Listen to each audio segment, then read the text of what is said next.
La bombe atomique aurait été inventée dans les années 40 suite aux travaux d'Einstein et de Marie Curie.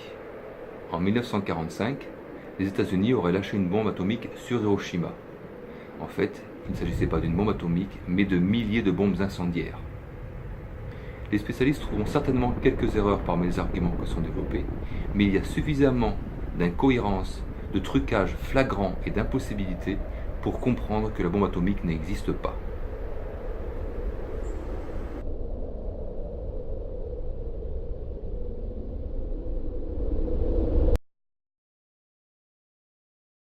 Une fumée est toujours composée de carbone sous forme de monoxyde de carbone CO, de dioxyde de carbone CO2, de dioxyde de soufre SO2, de dioxyde d'azote NO2 et de différents imbrûlés provenant de la matière qui explose ou se consume. Or, dans la matière fissile de leur soi-disant bombe atomique, il n'y a pas un seul atome de carbone, ni de soufre, ni d'azote. Pas un. Il n'y a que des atomes d'uranium ou de plutonium qui se divisent en deux pour former des atomes plus petits et plus légers. C'est pour ça qu'une réaction nucléaire ne produit jamais de fumée.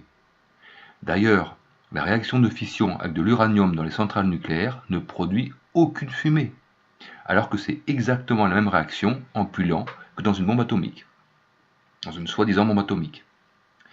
La fumée qui s'échappe de ces cheminées ne vient pas de la fission de l'uranium, c'est la fumée de condensation provenant du circuit d'eau faisant tourner des générateurs électriques. Ce n'est que de la vapeur d'eau, sans aucun rayonnement radioactif, sans aucun atome d'uranium. L'uranium ne peut pas s'enflammer, sauf s'il est sous forme métallique et sous forme de poudre très fine. C'est un système qui est utilisé pour des munitions modernes, destinées à perforer le métal des blindages. Or, dans une bombe atomique, l'uranium n'est pas du tout sous forme de poudre fine, au contraire, puisque la masse d'uranium doit être la plus compacte possible. Donc, d'où pourrait provenir cette énorme quantité de fumée? Selon certains, cette fumée proviendrait de l'azote de l'atmosphère qui a été transformé en carbone 14. Effectivement, en haute altitude, lorsque les atomes d'azote de l'atmosphère captent un neutron provenant des réactions nucléaires avec des particules cosmiques, ces atomes se transforment en carbone 14. C'est ce même processus qui fournirait le carbone dans les champignons atomiques. Mais puisque toutes les bombes atomiques fonctionnent de la même façon, alors tous les champignons atomiques devraient produire une fumée de couleur franchement noire, puisque le carbone est noir. Comment se fait-il que sur ces photos, on a des champignons atomiques qui peuvent être blancs, rouges, voire orange? Le carbone n'a jamais cette couleur-là. D'autres affirment que cette fumée provient du carbone contenu dans l'air, mais la proportion du carbone atmosphérique n'est que de 0,037%. C'est beaucoup trop peu pour former une fumée aussi dense. Et de nouveau, si la fumée provenait du carbone, les champignons atomiques n'auraient pas ces couleurs jaune, orange, rouge qu'on vient de voir. Selon d'autres encore, ce serait parce qu'avec la chaleur très élevée, l'azote et l'oxygène dans l'atmosphère se sont recombinés entre eux pour former des composés azotés et principalement du dioxyde d'azote de couleur brun-orange. C'est principalement ce gaz qui forme la pollution sur les villes.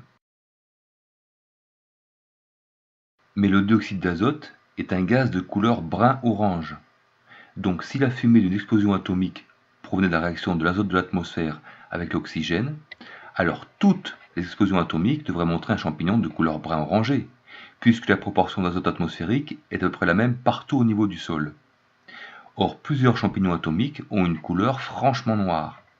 La fumée ne provient donc pas de la recombinaison de l'azote atmosphérique avec l'oxygène de l'air. Donc encore une fois, d'où vient toute cette fumée? Elle ne pourrait pas provenir de la végétation au sol qui aurait brûlé et aurait été aspirée avec la chaleur vers le ciel. La majorité des essais d'explosion soi-disant atomiques ont eu lieu dans un désert où il n'y a que des cactus et aucune végétation. Les cactus brûlent très mal et ils sont si peu nombreux qu'ils ne pourraient pas produire autant de fumée. La fumée ne pourrait pas non plus provenir de la poussière du sol qui a été soulevée, puisqu'avec la puissance du souffle, cette poussière devait être poussée sur les côtés à des centaines de mètres avant d'être aspirée vers le haut et de monter à la verticale. Or on ne voit jamais ceci. On voit immédiatement après l'explosion apparaître une énorme masse de fumée compacte qui s'élève dans l'atmosphère. De plus, on voit bien que le champignon n'est pas constitué de poussière, il s'agit bien d'une épaisse fumée provenant d'une réaction chimique contenant du carbone. Et dans ce cas-là, que du carbone. De plus, lors d'une explosion, la poussière, qui est quand même assez lourde, retombe rapidement au sol. Jamais elle ne monte à plusieurs kilomètres d'altitude, sauf dans le cas des volcans. mais un volcan est des milliers de fois plus puissant qu'une bombe atomique. Et de plus, un volcan envoie de la matière brûlante dans l'atmosphère pendant des journées, voire pendant des mois. Une explosion atomique ne durerait qu'une fraction de seconde. Et surtout, la température de la soi-disant explosion atomique dépasse les 1 million de degrés. Donc toute la poussière devait être immédiatement vaporisée. Le champignon atomique d'Hiroshima serait monté à une altitude de 17 km.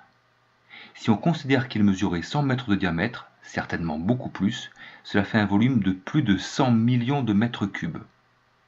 La fumée pesant environ 3 kg par mètre cube, il faut savoir que l'air autour de nous pèse 1 kg par mètre cube, cela correspondrait à une masse de 400 millions de kilos, 400 000 tonnes.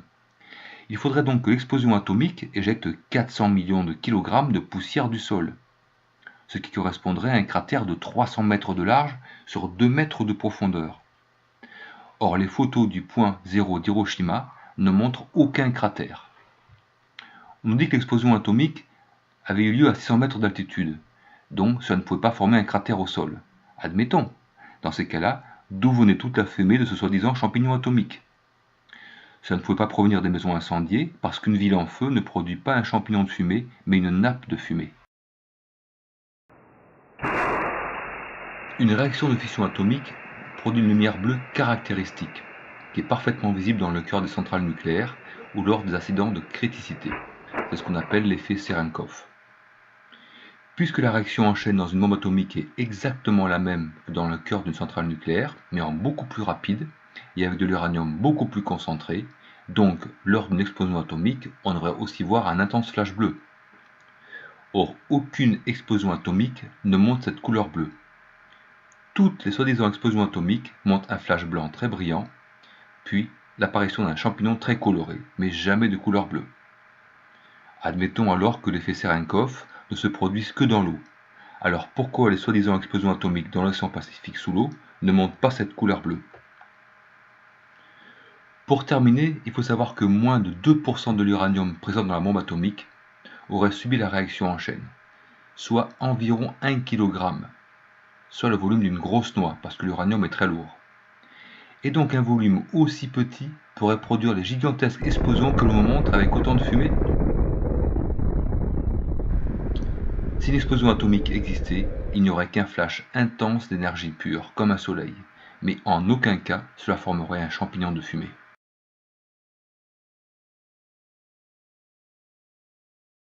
Voici une série de photos montrant des explosions atomiques, des explosions classiques. Vous remarquerez les mêmes couleurs jaunes orangées, la même épaisse fumée noire prouvant la présence de carbone, les mêmes champignons de gaz et de fumée typiques de toute explosion d'une certaine importance. Comment se fait-il que les explosions atomiques montrent exactement les mêmes effets que les explosions classiques, alors que la matière utilisée et la réaction sont totalement différents? Une réaction atomique ne peut pas produire une boule de feu comme on le voit sur ces images, puisqu'il s'agit d'une réaction en chaîne où les atomes se divisent.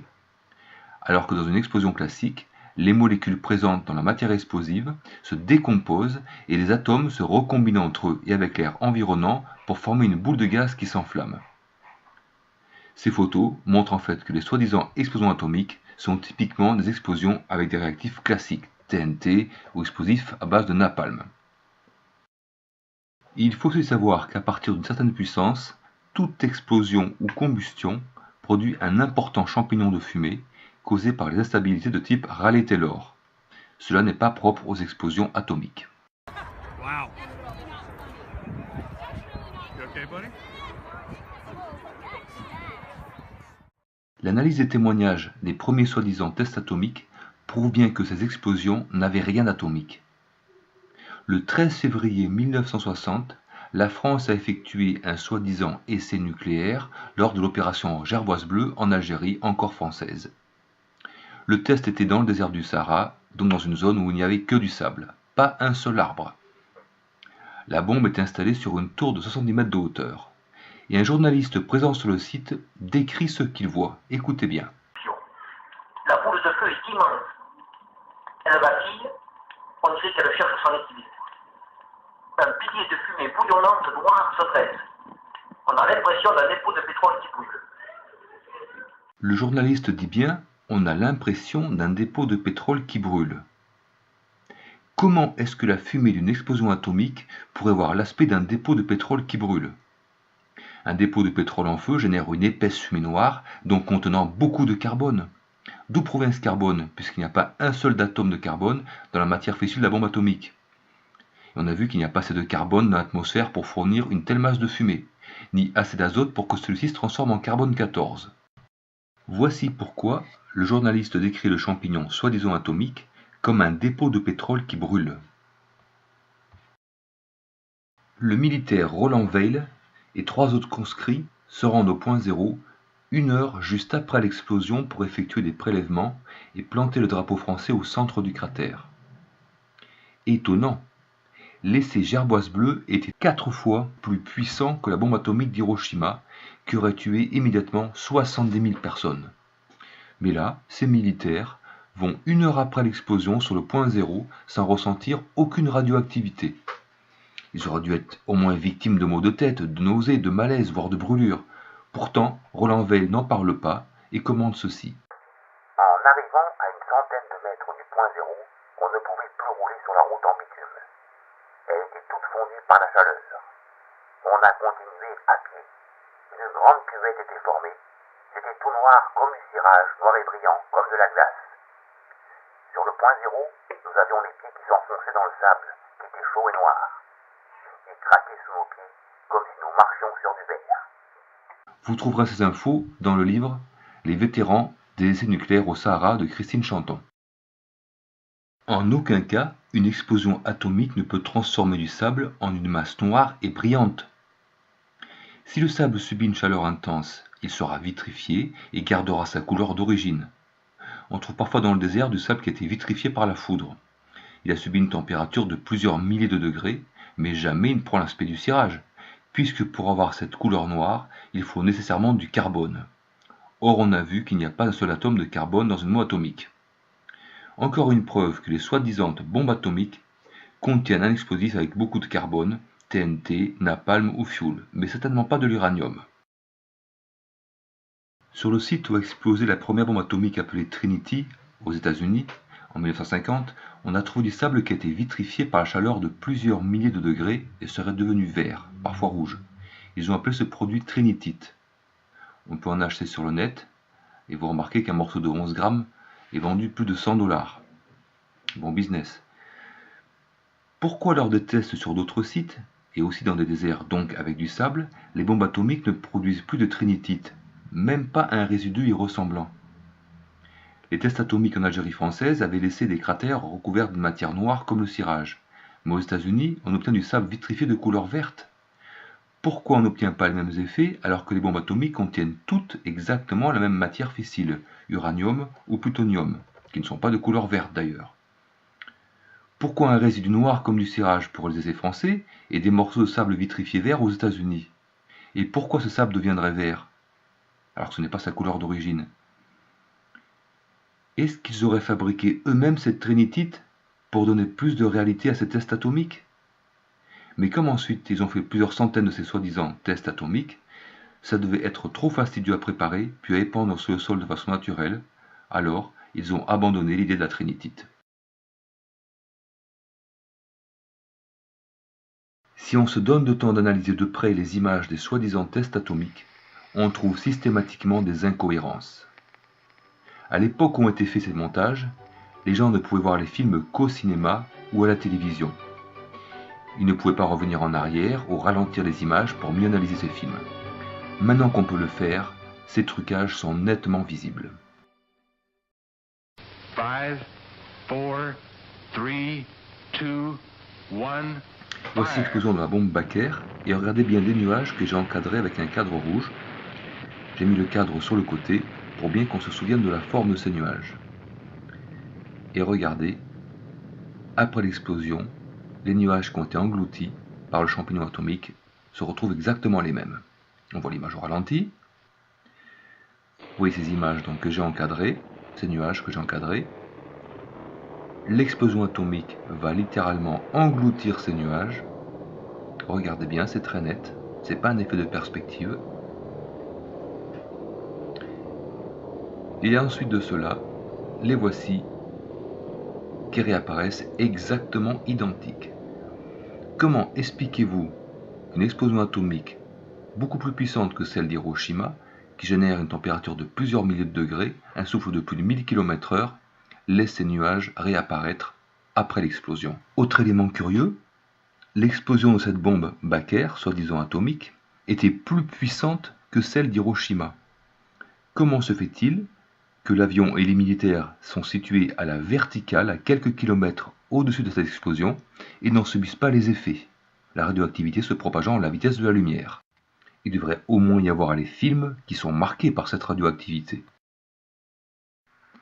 Et donc posez-vous la question, pourquoi est-ce qu'ils ont truqué ces images? Lundi 1er juillet 1946 au matin. Une bombe atomique va exploser au-dessus de l'atoll de Bikini, dans l'océan Pacifique. Elle vient d'être larguée par un avion de la US Air Force.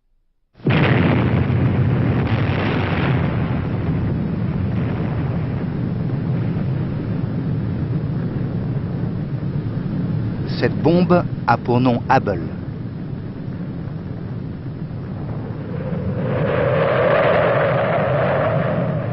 Le souffle dépasse les 3000 km/h.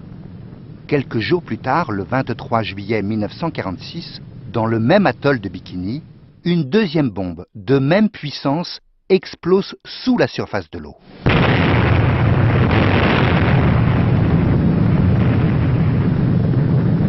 Elle a pour nom Baker. Belle propagande. Vous allez voir à quel point ils se sont plantés dans leur montage. Normal, à cette époque, ils n'avaient pas les moyens dont on dispose aujourd'hui pour vérifier, pour analyser ce genre d'image. Voici maintenant la bombe Able, qui faisait 23 kilotonnes, encore plus qu'Hiroshima, qui a explosé, soi-disant, le 1er juillet 1946. Elle aura généré un souffle de plus de 1000 km/h et dans un lagon fermé, des vagues de plusieurs mètres de haut. 3 semaines plus tard, il faisait exploser la bombe Baker, le 23 juillet 1946. Mais c'est pas la bombe qui est importante. Regardez bien la plage. Elle n'a pas bougé, elle est exactement identique. Regardez les palmiers, avant et après. Ce sont les mêmes, exactement les mêmes. Alors qu'ils ont subi un souffle de plus de 1000 km/h, il y a certainement des vagues énormes dans ce lagon fermé. Les paillotes, pareil, sont restées identiques. Vous allez dire, oui, mais la bombe a explosé à plusieurs dizaines de kilomètres. Pas du tout. Regardez, la bombe a explosé à 6 km de la plage, donc c'est juste à côté. Et une bombe de cette puissance aurait donc dû générer un véritable tsunami dans ce petit lagon, des vents extrêmement puissants qui auraient dû tout arracher, et donc ces palmiers, ces paillotes, n'auraient pas pu résister à la première bombe.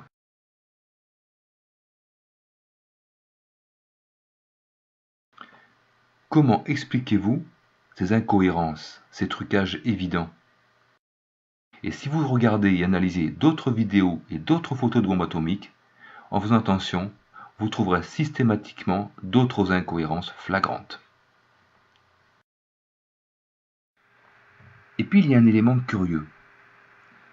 Pourquoi est-ce que toutes les photos et vidéos des explosions de tests soi-disant de bombes atomiques sont prises d'aussi loin? Pourquoi est-ce qu'il n'y a pas de matériel de prise de vue qui aurait été installé plus près? Alors on va nous dire, oui, c'est la radioactivité. Dans ces cas-là, pourquoi est-ce qu'ils n'ont pas installé des téléobjectifs pour voir de plus près ce qui se passe? Peut-être qu'il y a des détails qu'ils n'aimeraient pas trop qu'on voit. Autre chose encore, toutes, je dis bien toutes, les vidéos des explosions des bombes soi-disant atomiques, on voit les images après l'explosion. On aurait bien aimé voir la bombe sur la tour juste avant l'explosion, voir quelle forme elle avait, sa position, mais cela vous ne trouverez jamais. Pourquoi? Encore une fois, parce que c'est un détail qu'ils n'aimeraient pas trop qu'on voit.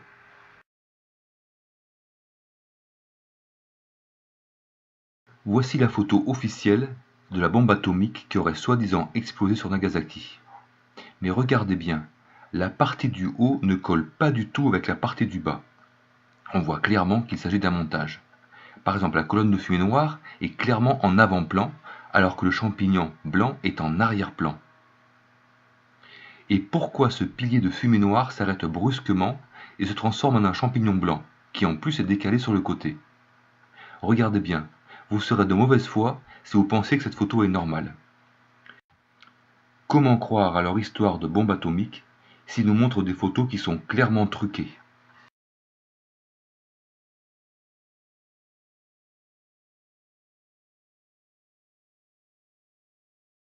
Des centaines, voire des milliers de soldats regardent une explosion soi-disant atomique dans le désert du Nevada.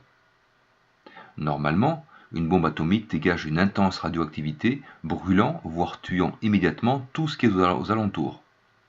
Mais ces militaires regardent tranquillement l'événement sans souffrir. Bon, admettons que l'explosion était très éloignée, voire peu puissante. Lors d'une autre explosion, des soldats chargent vers l'explosion atomique, on se demande pourquoi, puisque normalement une bombe atomique devrait tout désintégrer, pas besoin d'envoyer des troupes militaires ensuite. Là aussi, ces soldats qui chargent vers cette explosion atomique ne souffrent pas de l'intense rayonnement radioactif. On peut aussi se demander pourquoi cette explosion a deux couleurs différentes. La partie du bas est gris-noir alors que la partie du haut est orangée. Pourquoi est-ce qu'une bombe atomique ne contenant que de l'uranium produirait un champignon atomique avec deux couleurs? On a vu que ça ne pouvait pas être la poussière, puisque la poussière a tendance à retomber vers le sol et non pas à s'élever à une telle altitude. Ces militaires sont situés juste sous une bombe atomique qui est explosée à 300 mètres au-dessus d'eux et lâchée d'un avion. Pourtant, le rayonnement radioactif de l'explosion nucléaire ne semble pas les gêner. Une bombe atomique devrait tuer des milliers de personnes, mais eux le supportent très bien. Franchement, est-ce sérieux? Normalement, une bombe atomique dégage une intense radioactivité qui est destinée à tuer des milliers de personnes. Admettons des centaines de personnes, c'est une petite bombe. On ne met pas des militaires juste au point zéro de l'explosion. Pourquoi est-ce qu'ils font ce genre de vidéo? Encore un fait curieux. À partir des années 1950, à Las Vegas, aux États-Unis, connu pour ses casinos, devient un centre d'attraction pour voir les essais atomiques. Il y en avait toutes les 3 semaines et la ville faisait une publicité intense sur ces explosions soi-disant atomiques. On venait assister aux tests atomiques, comme on irait au cinéma. Mais pas un mot sur les dangers d'une explosion atomique, pourtant destinée à décimer des milliers de personnes en une fraction de seconde. Bon, il est vrai que les spectateurs étaient installés à plusieurs kilomètres du point zéro. Mais sachant la puissance du rayonnement radioactif dégagé par une explosion atomique, pensez-vous que l'État américain très pointilleux sur tout ce qui est sécurité laisserait les gens venir admirer une telle explosion?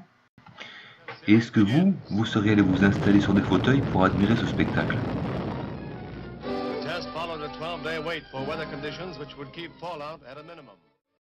Chacune des soi-disant bombes atomiques B-61, qui sont larguées par avion, coûte 28 millions de dollars. Pour ces bombes fabriquées aux États-Unis, cela représente 1,5 fois leur poids en or. Mais quand on voit de quoi elles sont composées, on se demande pourquoi cela coûte aussi cher. Même en invoquant tout le matériel nécessaire pour fabriquer ces engins, le personnel, la sécurité que ça demande, les installations coûteuses, 28 millions de dollars par bombe atomique. Et pour une seule bombe, sachant qu'il y en a des milliers, qu'est-ce que vous feriez vous avec 28 millions de dollars?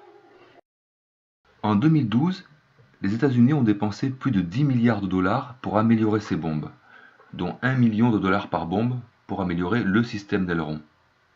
Lorsqu'on regarde de près sur cette photo, les améliorations qu'ils ont fait, on se demande qu'est-ce qu'ils ont fait pour dépenser 1 million de dollars par bombe. On nous dira qu'on est trop ignorant pour comprendre la vraie valeur de cette technologie. Et nous on répondra que certains se remplissent bien les poches au passage. Aux États-Unis encore, les bombes atomiques sont fabriquées au laboratoire national de Los Alamos. Pourtant, le centre de fabrication d'armes nucléaires est juste à côté de la ville, à 2 km du centre exactement. Comment croire que les Américains très à cheval sur la sécurité y installaient une usine aussi dangereuse et aussi proche des habitations, des écoles et des commerces? Peut-être parce que les dirigeants savent qu'en fait il n'y a aucun risque, puisqu'il n'y a pas de bombe atomique. Ce n'est pas mieux en France, puisque le centre de fabrication d'armes nucléaires se trouve à Val-Duc, dans les Côtes d'Or, à quelques kilomètres de plusieurs villages. Léry, Échallot, Salive, Frénois.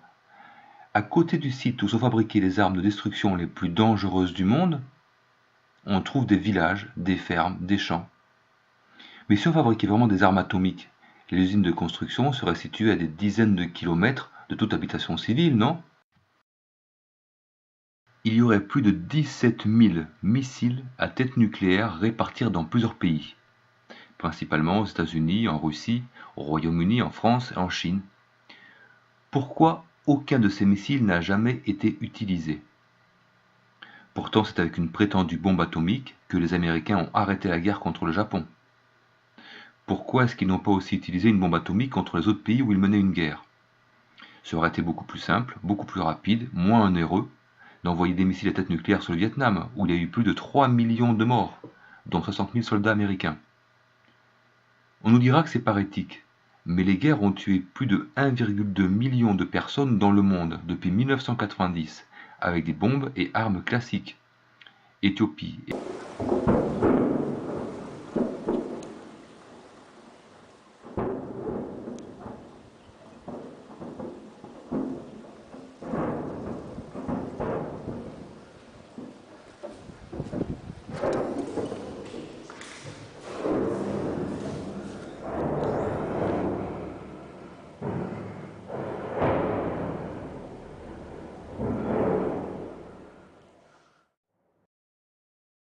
Pourquoi aucun journal scientifique, aucun site internet n'a jamais expliqué comment fonctionne précisément une bombe atomique?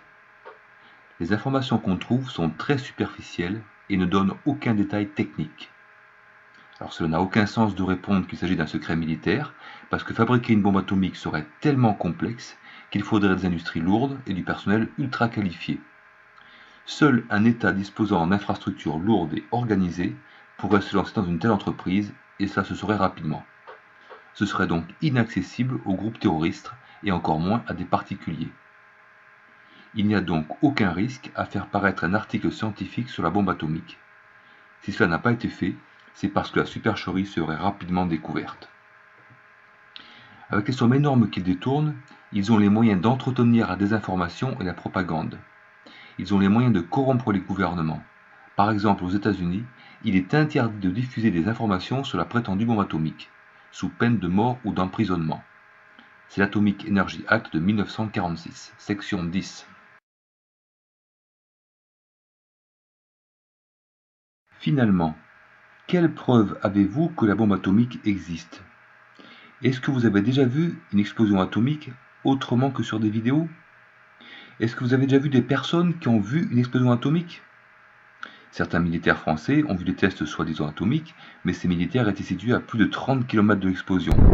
Quelle preuve pouvait-il avoir que c'était une explosion atomique? On a retrouvé de la radioactivité sur les sites après les explosions, mais il suffit d'introduire un peu d'uranium radioactif dans une bombe classique pour trouver un rayonnement ensuite. Et connaissez-vous des personnes qui ont subi les effets d'une bombe atomique? Il y aurait eu des témoignages de personnes ayant subi l'irradiation de la bombe atomique à Hiroshima ou Nagasaki, mais les connaissez-vous personnellement? Ou connaissez-vous des personnes qui les connaissent? Finalement, les seules preuves que vous avez sont des rumeurs.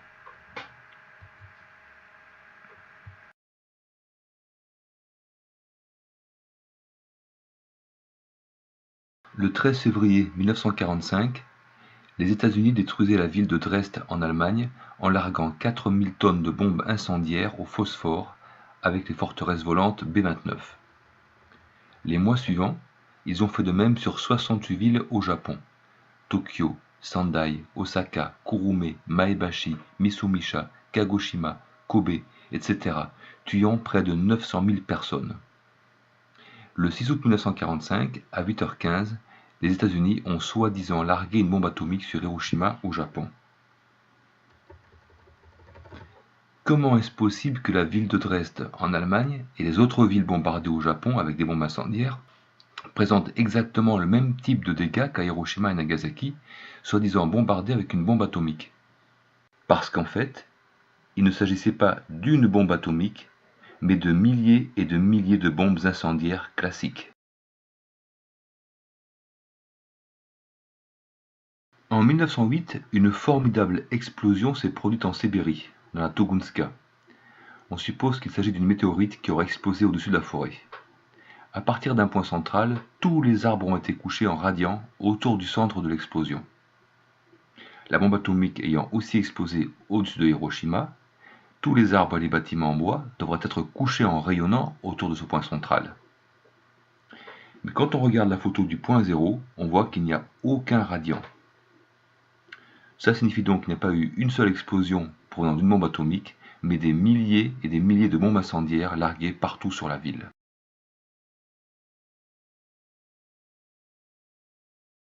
Selon le catéchisme atomique, tout devrait être totalement désintégré, puisque la bombe atomique génère soi-disant une puissante onde de choc de plus de 1000 bars, soit 1000 fois la pression atmosphérique. Cela devrait pulvériser même les bâtiments en dur, alors qu'à Hiroshima, tous les bâtiments en dur ont résisté. Par exemple, la banque était à quelques centaines de mètres du point zéro. Elle aurait donc subi une onde de choc de plus de 1000 bars et des températures de plusieurs milliers de degrés.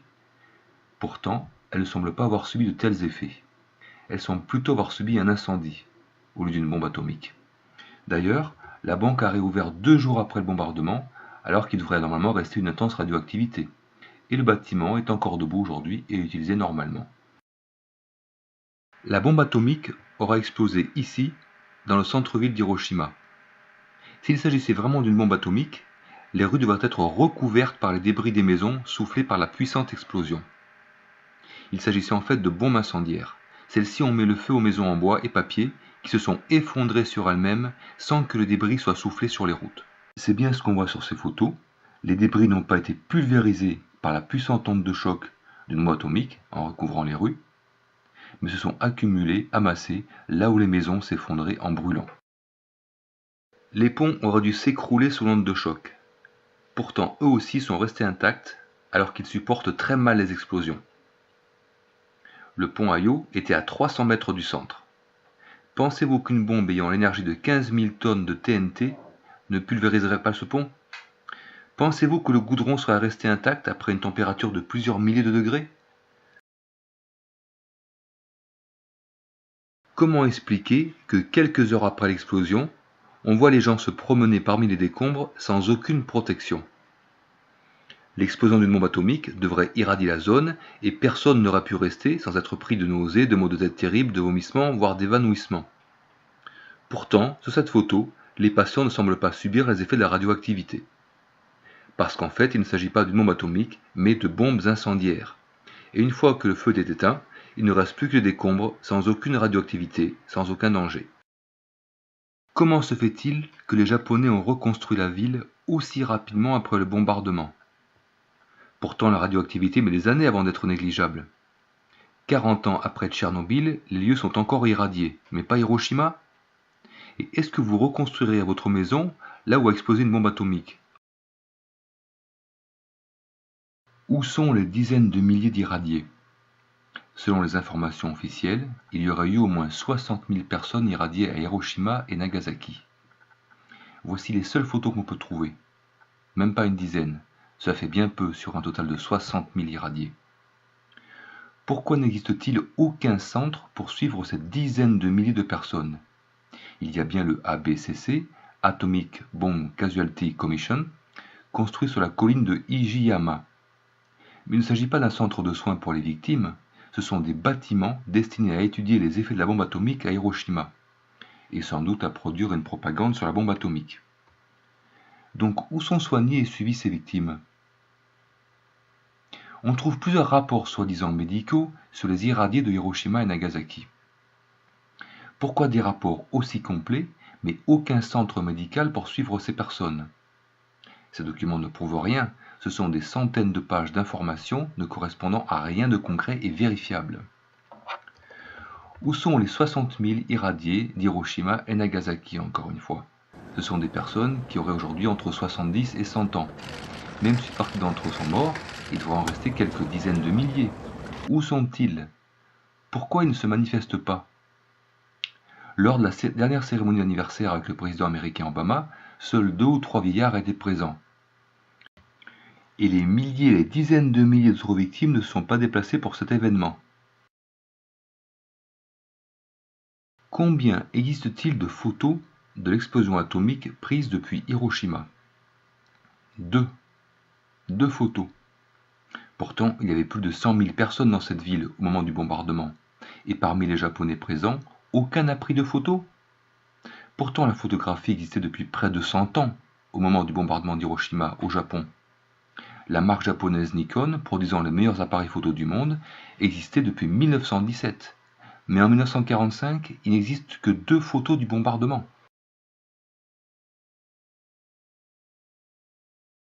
En 1999, il y a eu un accident de criticité à Tokamura au Japon. Des ouvriers voulant terminer un travail plus rapidement n'ont pas respecté les consignes de sécurité et ont mélangé près de 16 kg d'uranium enrichi à 19%. Immédiatement s'est produit un intense flash bleu typique des accidents de criticité. Une intense irradiation s'est propagée sur le site. Les 2 employés responsables de l'accident sont décédés quelques mois plus tard des suites de l'irradiation. Il n'y a pas eu d'autres victimes. Mais à Hiroshima, 1 kg d'uranium enrichi à 98%, donc 3 fois plus, aurait fait 140 000 victimes, 70 000 tués immédiatement et 70 000 irradiés.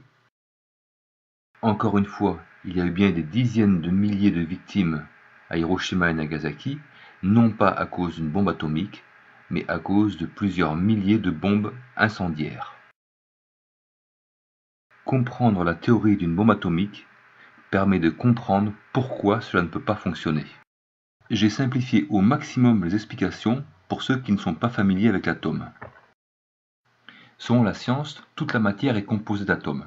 Cet ordinateur, cette montagne, ma main, l'air sont composés d'atomes. Un atome est composé d'un noyau et d'électrons tournant très rapidement autour de ce noyau. Et le noyau est lui-même composé de diverses particules aux noms étranges. Protons, neutrons, bosons, gluons, quarks, mésons, pions, fermions, etc. Un atome est tellement petit qu'il est invisible même avec les microscopes les plus puissants. Il faudrait plus de 1000 milliards d'atomes pour remplir le volume d'une tête d'épingle.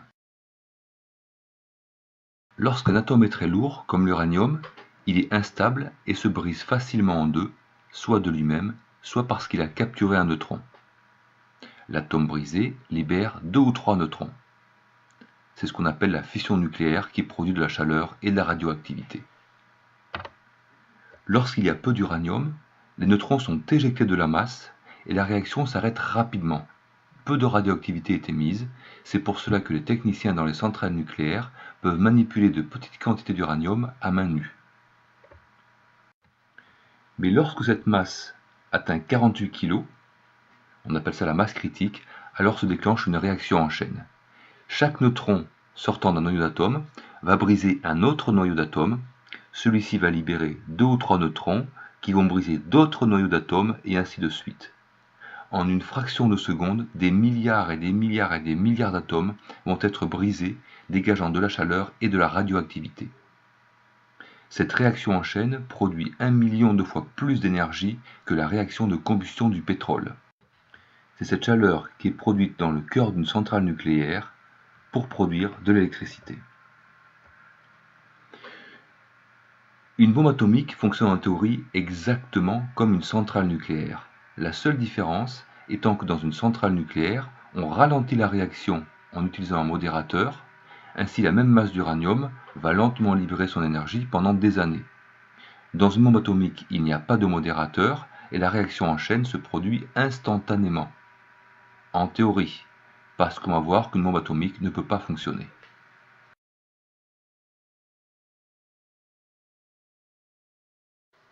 On a vu que pour que se produise la réaction en chaîne, il faut réunir une masse critique d'uranium de 48 kg. Dans la prétendue bombe atomique d'Hiroshima, on a donc divisé cette masse critique en 2 parties de 24 kg chacune, inoffensives. Lorsque la bombe est larguée, on déclenche une première explosion avec un explosif classique dans la bombe atomique, comme une cartouche dans un fusil.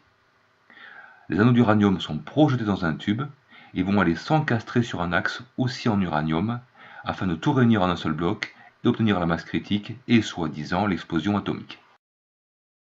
Voici pourquoi une bombe atomique ne pourrait pas exploser. Comment est-ce que l'explosion préalable ne détruit pas la bombe elle-même? Regardez sur cette image l'épaisseur du fût de ce canon en voyant des projectiles de 19 kg. Il ne s'agit que de projectiles de 19 kg. Dans la bombe atomique, il faut projeter une masse de 24 kg à la vitesse d'une balle de fusil. Donc il faudra nécessairement un fût encore plus épais que ce canon militaire. Où ont-ils placé ce fût de la bombe atomique? Regardez cette photo, il n'y a pas de place pour cela. Pour que se produise la réaction en chaîne, il faut que la masse d'uranium soit très homogène. Si la masse d'uranium n'est pas assez homogène, la réaction en chaîne ne se produira pas ou sera considérablement affaiblie. Dans la bombe atomique, la première explosion classique projette les anneaux d'uranium pour qu'ils s'encastrent sur un axe aussi en uranium. Mais lorsqu'on projette des objets métalliques les uns contre les autres à grande vitesse, ils rebondissent et ne restent pas en contact. Donc dès que les anneaux se seront encastrés sur l'axe, ils vont rebondir, s'écarter et la réaction en chaîne va s'arrêter. Lorsque la bombe atomique explose, on nous affirme qu'elle atteint une température de plus d'1 million de degrés. Mais l'uranium fond à 1100 degrés et devient du gaz à 4000 degrés.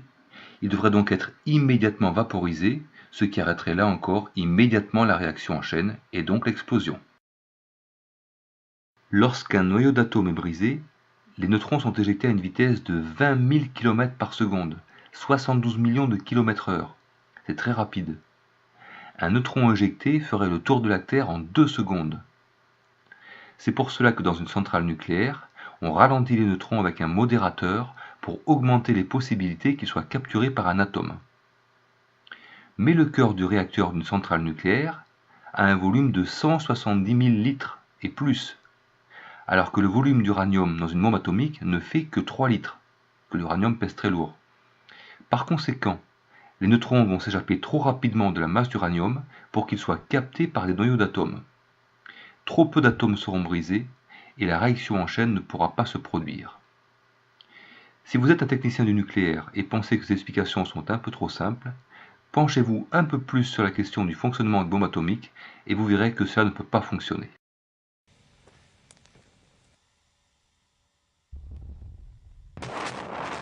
Une explosion chimique est une réaction causée par une expansion très rapide du volume de l'explosif.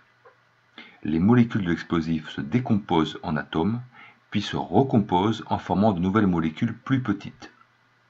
Multipliées par des milliards et des milliards de molécules, cela cause une expansion très rapide du volume et donc une explosion. Mais dans la réaction en chaîne avec l'uranium, cela ne se produit pas du tout comme ça. Il n'y a pas de molécules qui se décomposent pour se recomposer ensuite, ce sont des atomes qui se divisent en deux. Il n'y a donc aucune expansion de volume. D'ailleurs, l'uranium utilisé dans les centrales nucléaires n'augmente pas de volume. Pourtant, c'est exactement la même réaction, en beaucoup plus lent, que celle d'une soi-disant bombe atomique. Donc pourquoi est-ce qu'il y aura une explosion? Il devrait y avoir au mieux un intense dégagement de chaleur et de radioactivité, mais pas ces énormes explosions carbonées. Lors de l'accident de la centrale nucléaire de Tchernobyl en 1986, ce n'est pas l'uranium qui a explosé.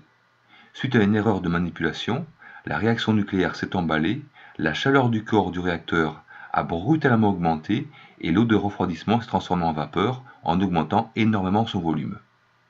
La pression à l'intérieur du cœur du réacteur a augmenté, comme dans une cocotte minute, et celui-ci a explosé en libérant l'uranium qui s'est répandu dans l'atmosphère.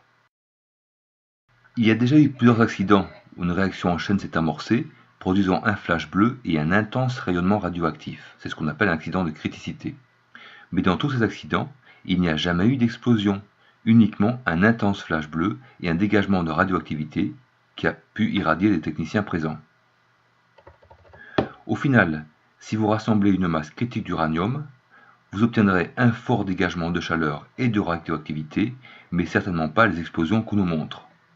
Et encore une fois, une bombe ne contenant que de l'uranium ne peut pas produire ces énormes champignons de fumée carbonée. Nous voici maintenant à la fin de cette vidéo. Et on peut se demander pourquoi un tel mensonge. Il s'agit de dissuasion.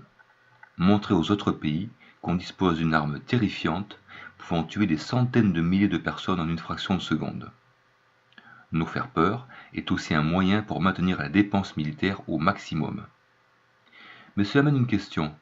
Est-ce que les dirigeants des pays savent que cela n'existe pas?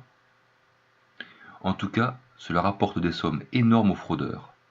Toute l'économie concernant les bombes atomiques génère des milliards de dollars. dont une bonne partie va directement sur le compte en banque des fraudeurs. Par exemple, au tout début, le Manhattan Project, qui travaillait sur l'élaboration de la soi-disant première bombe atomique aux États-Unis, a coûté plus de 25 milliards de dollars et employé plus de 130 000 personnes pour fabriquer une fausse bombe. En tout cas, c'est une bonne nouvelle de savoir qu'il n'y a pas de bombe atomique. Nous n'avons plus à craindre ni guerre nucléaire, ni guerre mondiale, ni attentat terroriste à l'arme nucléaire.